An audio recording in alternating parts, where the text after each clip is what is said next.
Sinceramente no sé si realmente sea una sorpresa, pero como vimos hace algunos días atrás, Brasil nuevamente se ha quedado con las ganas en una cita planetaria. Nuevamente una selección europea los ha dejado en el camino, siendo la Noruega de Erling Haaland el conjunto que los eliminó de manera sólida, dejando completamente planos a un combinado que podemos coincidir que ha tocado fondo. Brasil debe hacer un cambio total en su estructura de selecciones, incluso en su estructura general, ya que a pesar de tener el fútbol más poderoso en toda Sudamérica, incluso comparada con algunas ligas en Europa, en su selección quedan muy cortas. Ya no tienen una línea, y eso les ha complicado, viéndose cada vez peor en el ámbito de selecciones, tanto en Copas América, eliminatorias y sobre todo en las Copas del Mundo. Soy Dr. Food y hoy te presento: la decadencia de Brasil es peor de lo que crees. Han tocado fondo.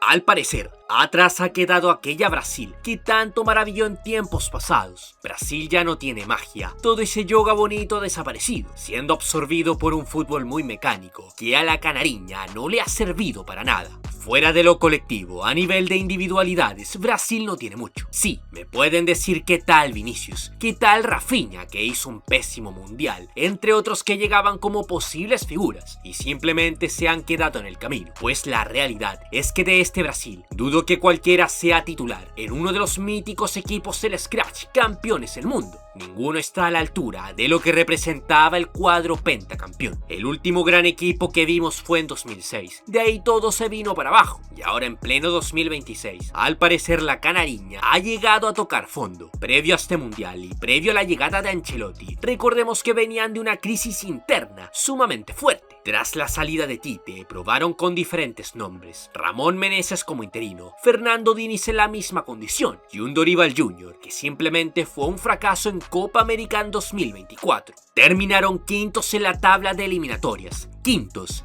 Y aunque les favoreció el tema de la ampliación de los cupos y demás, en el papel estuvieron muy lejos de lo que venía siendo dicho seleccionado a nivel continental. Por lo menos desde el 2023 están por debajo del crecimiento evidente de Argentina, selección que les perdió el miedo, de Colombia, de Ecuador, de Paraguay e incluso de un Uruguay que con el criticado Marcelo Bielsa los llegó a vencer. Forzaron con toda la fuerza la llegada de Ancelotti, y aunque solo lleva un año desde que tomó el mandato, en su primera prueba dejó mucho que desear. Con Don Carleto a la cabeza, quizás no se esperaba que Brasil llegara a campeonar en esta justa mundial, pero sí, que diera pelea, que compitiera, que llegara lejos y pusieran aprietos a sus rivales, pero se encontró con un seleccionado con muchas bajas, con la presión mediática de llevar a un Neymar, que desgraciadamente nunca debió ir, y por su fútbol sin ideas, sin sangre, sin absolutamente nada que mostrar, que los terminó perjudicando ante un duro rival, como lo fue Noruega, repitiendo e incluso empeorando a comparación de sus últimas eliminaciones en anteriores mundiales.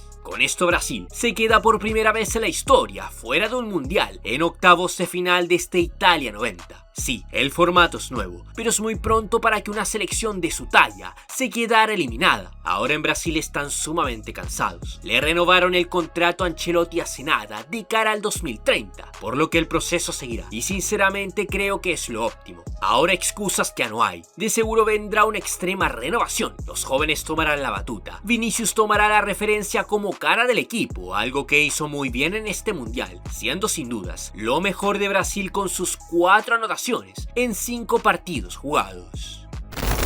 Fuera de todo, ¿cuál es el gran problema de este seleccionado y por qué han caído tan bajo? Hay muchos factores, desde lo más astral, hablando de maldiciones, como la maldición del gato en 2022, como también lo más concreto al ver cómo el fútbol brasileño ha dejado de formar completamente a sus jugadores. Año tras año, vemos cómo sale la nueva figura del fútbol en Brasil. Vemos cómo los jóvenes de menos de 16 años en dicho país ya son observados por veedores en Europa, viendo ejemplos claros, como Vinicius, que partió muy joven a Real Madrid, lo mismo con Rodrigo, o casos más extremos y recientes, como Endrick Estevao. Todos estos jóvenes prácticamente no conocen lo que es el fútbol de élite en Brasil, están poco y nada en los procesos juveniles de su selección, por lo que dan un salto importante e incluso, me atrevería a decir, un salto bastante brusco en poco tiempo.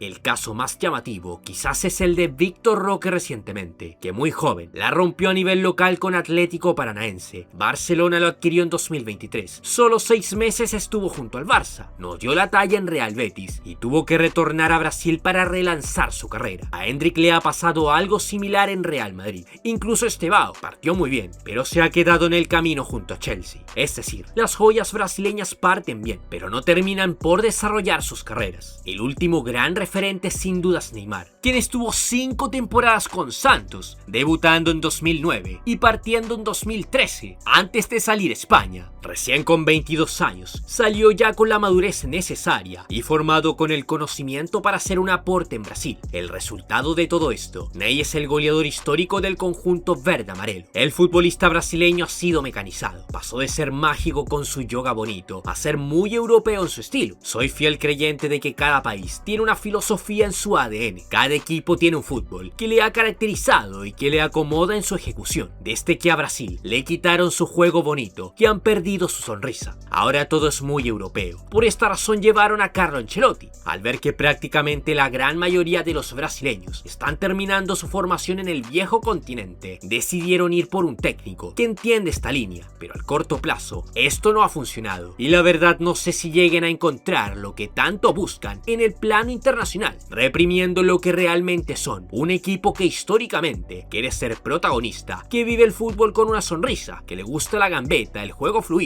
y el no afrontar sus partidos sin sangre y sin identidad, como lo vienen haciendo de hace años, evidenciándose mucho más en esta Copa del Mundo 2026. Ahora, ¿qué sigue para este seleccionado? Pues Ancelotti ha sido respaldado para continuar, a pesar de las duras críticas. En Brasil están de luto, más que cansados con los nulos resultados, por lo que de seguro van a ser más que radicales con cómo afrontarán sus próximos desafíos, con el italiano como estratega. Muchos van a dar un paso al costado. Neymar ya confirmó su retiro de la selección. Casemiro para mí ya no da para más, mientras que deberán buscar laterales que realmente representen lo que es jugar de lateral en el país que creó el estilo del carrilero ofensivo. Otro error que hay que destacar en este mundial fue haber dejado fuera a un Joao Pedro, que era uno de los delanteros más determinantes jugando en Europa. Ancelotti se inclinó por Neymar, por Igor Thiago y por Endrick arriba de él, y la verdad, fue un pedazo de error. Quizás hubiera sido lo mismo, pero por lo menos Igor Thiago dejó mucho que desear, lo mismo que Endrick, que tanto era pedido, pero falló justo cuando no lo debía hacer, demostrando poca actitud, poca sangre bajo presión y ningún tipo de colectivo a lo largo de esta cita planetaria. Pero tú cuéntame, ¿de quién debería hablar en el próximo video de esta sección? Déjame tu comentario. Si te gusta el contenido del canal, apóyame con tu like y suscríbete. De acá te mando un saludo, un abrazo de gol y hasta pronto, futbolero. Si a Cristiano Ronaldo no se le dan los mundiales, pero siempre logró marcar diferencias en Champions League, siendo dueño y señor del mote Mr. Champions. Por contraparte, estamos viendo un caso moderno con el polémico y controversial atacante galo Kylian Mbappé, quien desde su debut en mundiales para Rusia 2018